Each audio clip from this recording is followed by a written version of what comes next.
Hey everybody, and welcome to another video. And today I want to talk about your favorite store, GameStop. So you guys remember about a month ago, me and my friend went to some GameStop retros and we were hunting for games, and I was pretty impressed with what I found. And it kind of like made me think about a lot of stuff, like what GameStop could do to really succeed and stick around. I'm pretty sure most of you heard that the end of 2024, GameStop had pretty much shut down like almost 300 stores. People were kind of saying like, well, it's over for GameStop, man. This is it. But at the same time, GameStop closes stores every year. Just that 300 was pretty massive.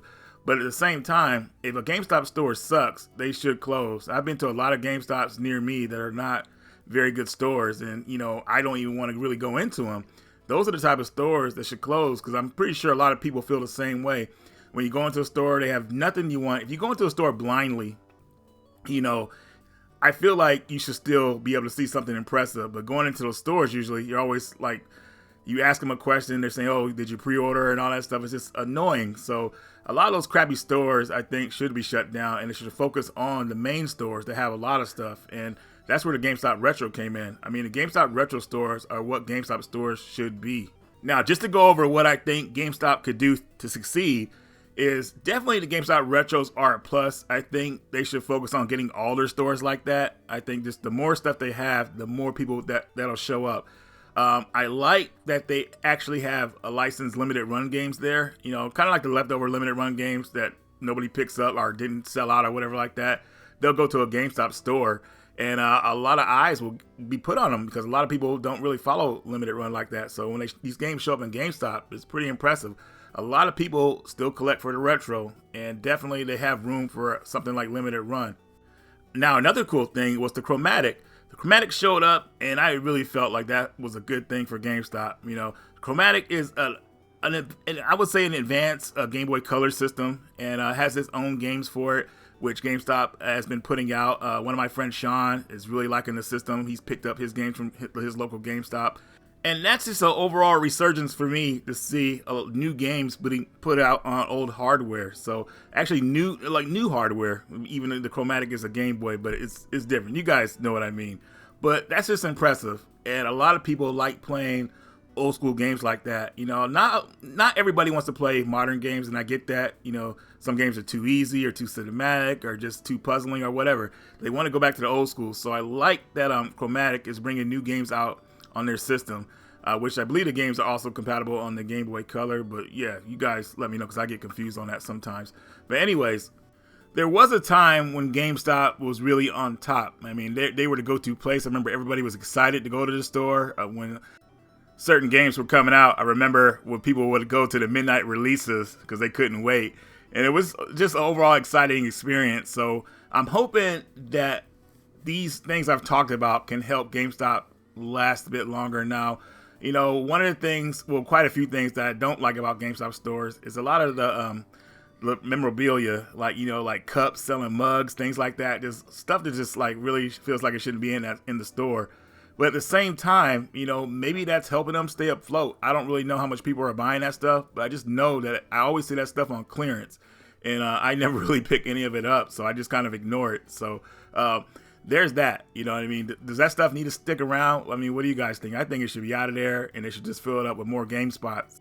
But honestly, at this point, what I think makes or breaks GameStop is the next generation, whether it's going to be physical or not. So we're talking about the PS6 and whatever the Xbox is going to be. I'm not really sure at this point. I mean, that Game Pass thing is just really taking off for them. So it's sad to say, but I feel like they're not really interested. But I think someone was telling me they're going to bring one more system out. So hopefully it'll be their best one yet. But whether these systems will have physical or not is going to kind of like really define, to me, in my opinion, whether GameStop is really going to stick around. It also depends on how people really feel about physical media these days. I want to say mid PS4 era, damn near all the way through the PS5 era, a lot of physical games don't even really have the game on disc anymore. I had an example of playing Daymare, and I don't want to go over that again, but that was horrible. But pretty much a lot of games are just unplayable in their current form on a disc.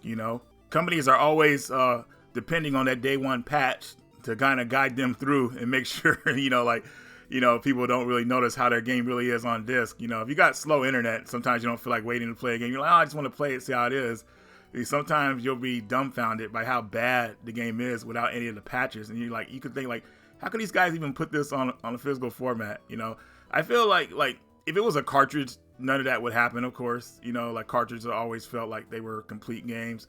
SD cards to an extent, we know Nintendo doesn't want to do the expensive cards because they're more expensive. So a lot of those cards, not all of them, a lot of them, but some of them have that you have to download a patch to complete the game on those. And it just gets kind of annoying. I understand they're trying to save costs, but come on, man. People, when you get it to a physical format, people want it to be somewhat of a complete game, at least to the developers, what they wanted the game to be.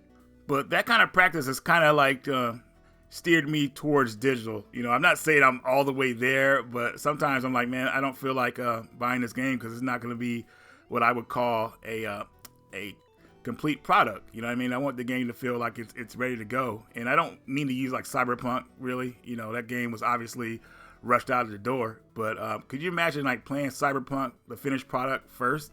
If you had that experience to play that first, that would be freaking awesome. Playing the final version of Cyberpunk would probably be a life-changing experience for somebody.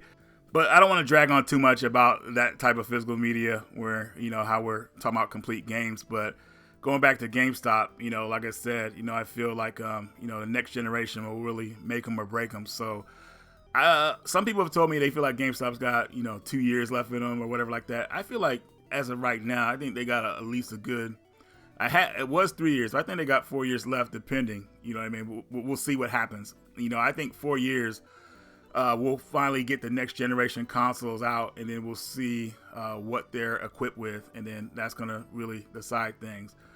Yeah, I think if GameStop keeps a retro aspect in their store, that'll help out a lot. I've seen them have retro systems in their stores too, so people could pick those up. But they need to promote them more. I think GameStop really needs to change their website to where it's showing everything easily. A plethora of games and choices and things like that. But but that's all I wanted to say. In the beginning, I just kind of wanted to give you guys some pros that GameStop could probably use to stay around. Ultimately, I do want them to stay around. I just want them to kind of just focus more on the games like they did back in the day. None of that clothing stuff in the store. They can have that stuff in a small section, but I just want them to be full of games. So it's always exciting to go to a store, and especially blindly, So we'll see what happens. But let me know in the comments, what do you think GameStop should do to stick around? How much time do you think they have if things don't go their way? Let me know that in the comment section. But anyways, guys, that's all I got for you. Thank you for watching The Radical One, and I will see you all later.